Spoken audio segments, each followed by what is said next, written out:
English में fluent बनने के लिए हम लोग क्या नहीं करते हैं, हम लोग लर्न करते हैं, हम लोग मेमोराइज करते हैं, हम लोग वर्ड्स को नोट डाउन करते हैं।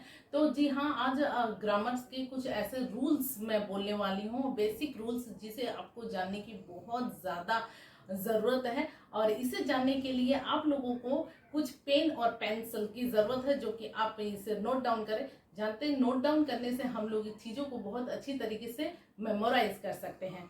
तो हम लोग आज सेंटेंस लेकर आए हैं, मीन्स पार्ट्स ऑफ सेंटेंस लेकर आए हैं, क्योंकि जब भी हम लोग इंग्लिश बोलते हैं या फिर लिखने जाते हैं तो हम लोग वो बहुत अच्छी तरीके से सेंटेंस नहीं लिख पाते हैं। इसीलिए सेंटेंस के इस वीडियो को लेकर आई हूँ। आपके सारे डाउट्स और जितने भी दुविधा आपके मन में रहेगी वो सारी दूर हो जाएंगी। तो प्लीज ये वीडियो शुरू से लेकर अंत तक जरूर देखें। ये वीडियो बहुत ही इंफॉर्मेटिव आपको होने वाली है।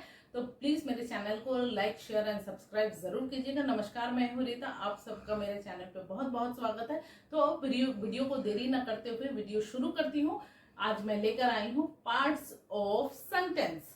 Parts of sentence, parts of sentence अगर हम लोग बात करते हैं तो यहाँ पर क्या है, एक है आती है सब्जेक्ट, ठीक, दूसरा आता है प्रेडिकेट। तो एक सेंटेंस के दो भाग होते हैं, एक सेंटेंस के दो भाग होते हैं, एक होता है सब्जेक्ट, दूसरा होता है प्रेडिकेट। सब्जेक्ट, चाहे आइए हम लोग कुछ एग्जाम्पल के थ्रू हम लोग यहाँ सब्जेक्ट और प्रेडिकेट को समझेंगे। तो यहाँ पर माय मदर, माय मदर क्या हो गया, सब्जेक्ट, ठीक, और वर्ब के बाद वाली जो भी चीजें आती हैं वो हो गई है प्रेडिकेट।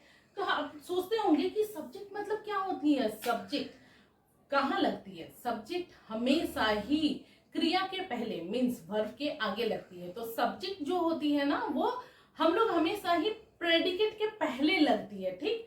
तो हम लोगों को यहाँ से सब्जेक्ट का मतलब उससे हम लोगों को आंसर मिलते हैं हु और व्हाट, ठीक है, कर्ता क्या कर रहा है। तो ये हम लोगों को समझ में आता है किससे, सब्जेक्ट से। जैसे कि एग्जाम्पल यहाँ माय पहला वाला जो लिए है, माय मदर लव्स टी, मेरी माँ चाय पसंद करती है। तो यहाँ माय मदर क्या हुआ, सब्जेक्ट, और लव्स टी क्या हो गया, प्रेडिकेट, मीन्स यहाँ वर्ब। तो ये हो गया सब्जेक्ट और वर्ब क्या हो गया, लव्स, ठीक है। तो ये हो गया लव्स, ये हो गया वर्ब। तो इस तरह से हम लोग यहाँ पर सब्जेक्ट और प्रेडिकेट को हम लोग देखते हैं। तो दूसरा हम लोग सेंटेंस लेते हैं। ये क्या है, the baby is sleeping. The baby क्या हो गया, सब्जेक्ट, ओके, और इज स्लीपिंग क्या हो गया, यहाँ पर प्रेडिकेट। तो वर्ब से लेकर ऑब्जेक्ट तक हम लोग जब जाते हैं तो उसको हम लोग क्या बोलते हैं, प्रेडिकेट, ठीक है। नेक्स्ट हम लोग एक एग्जांपल और लेते हैं, जहां पर शुरू हो रहा, all the childrens are ready for the trip.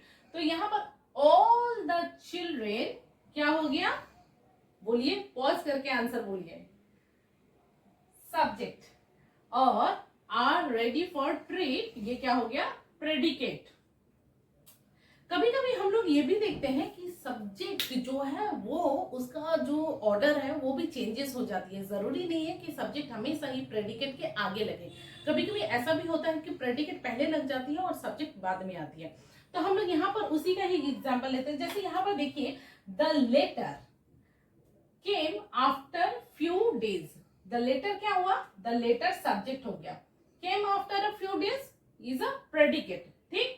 अब इसी चीज को यहां पर देखिए, after a few days, after a few days came, ये क्या हो गया, पॉज करके आंसर जरूर बोलते रहिएगा, ये है, ये हो गया आपका प्रेडिकेट, और द लेटर क्या हो गया, सब्जेक्ट। तो समझ में आई आप लोगों को कि हम लोग सिर्फ सब्जेक्ट जो है वो हमेशा प्रेडिकेट के पहले ही नहीं लगती है।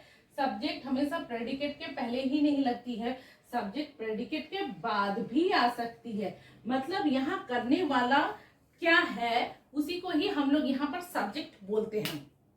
जिस सेंटेंस में प्रेडिकेट मतलब क्या होता है, जिस सेंटेंस में हम लोग सब्जेक्ट के एक्शंस को देखते हैं, वो एक्शन करने वाला जो एक्शन सब्जेक्ट करता है उसी को हम लोग यहाँ पर प्रेडिकेट बोलते हैं।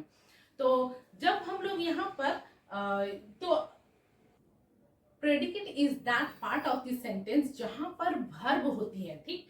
इससे हम लोगों को ये पता चलता है कि सब्जेक्ट ने क्या किया है।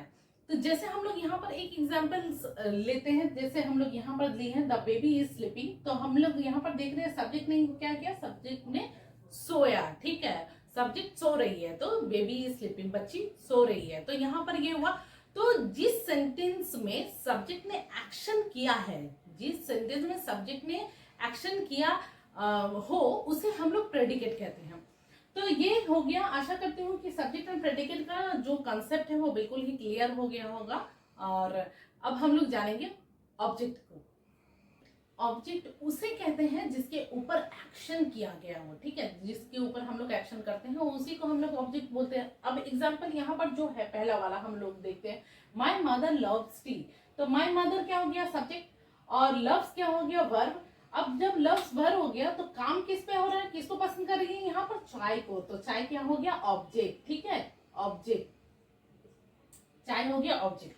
तो हम लोग यहाँ पर क्या समझे, ये हो गया सब्जेक्ट, ये हो गया प्रेडिकेट, ये हो गया वर्ब, और ये हो गया ऑब्जेक्ट। तो इसी के साथ मैं सब्जेक्ट, प्रेडिकेट और ऑब्जेक्ट के कंसेप्ट को क्लियर करने की कोशिश की हूँ। आशा करती हूँ आपको जो भी इससे वैल्यू मिली होगी, इसे अपने फ्रेंड के साथ जरूर शेयर कीजिएगा ताकि वो लोग भी इसे सीख सके। Thank you. वंदे मातरम।